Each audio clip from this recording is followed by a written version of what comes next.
ప్రతి ఏటా ఎంతో ఘనంగా జరుపుకునే సింగరేణి ఆవిర్భావ దినోత్సవం ఈరోజు కార్యాలయానికి పరిమితం కావడాన్ని ఏ విధంగా చూడొచ్చు అంటారు? సింగరేణి మరి ఎన్నో కోట్ల రూపాయల లాభం వస్తుందని చెప్పి మరి బయటికి ఎన్నో కోట్ల రూపాయలు దారదత్తం ఇస్తున్నారు. ఈరోజు సింగరేణిలో మరి సింగరేణి డే రోజు మరి సింగరేణి వాళ్ళు 1 కోటి రూపాయలు ఖర్చు పెట్టడానికి మరి సింగరేణి డేని క్యాన్సిల్ చేసి కార్మికులను ఎంతో అయోమయం చేస్తున్నారు. కాబట్టి మరి సింగరేణిలో ఇక ముందు కూడా అట్లా జరగకూడదని హెచ్చరిస్తున్నాము. ఈరోజు మొత్తం త్రోడ్ సింగరేణిలో మొత్తము నల్ల బ్యాగ్ తోటి నిరసన తెలియజేసినాము. మరి మేనేజ్మెంట్ ఈ విధంగా ఎందుకు చేస్తుంది? మరి కార్మికులకు సమస్య వచ్చినప్పుడు కార్మికుల హక్కులను కాపాడేది మరి ఏఐటీసీ కాబట్టి దీన్ని మేము ఖండిస్తున్నాము.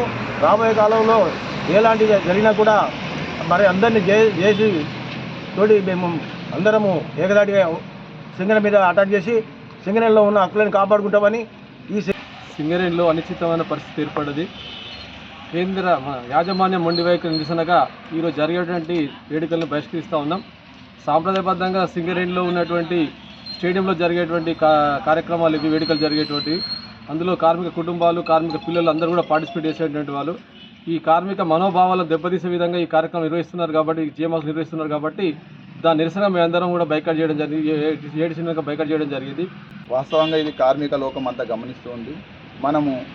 మన కలెక్టర్లకు అని చెప్పేసి లక్షలు దానం చేశారు. అదే బయట కార్యక్రమాలు వేరే జిల్లాలకు టీఆర్ఎస్ నిధుల చొప్పున ఇంతకుముందు ఉన్న టీఆర్ఎస్ ప్రభుత్వం కానీ ఇప్పుడున్న కాంగ్రెస్ ప్రభుత్వం కానీ అనేక దఫాలుగా కార్మికుల నిధులు మళ్లించింది. అది అందరికీ తెలుసు.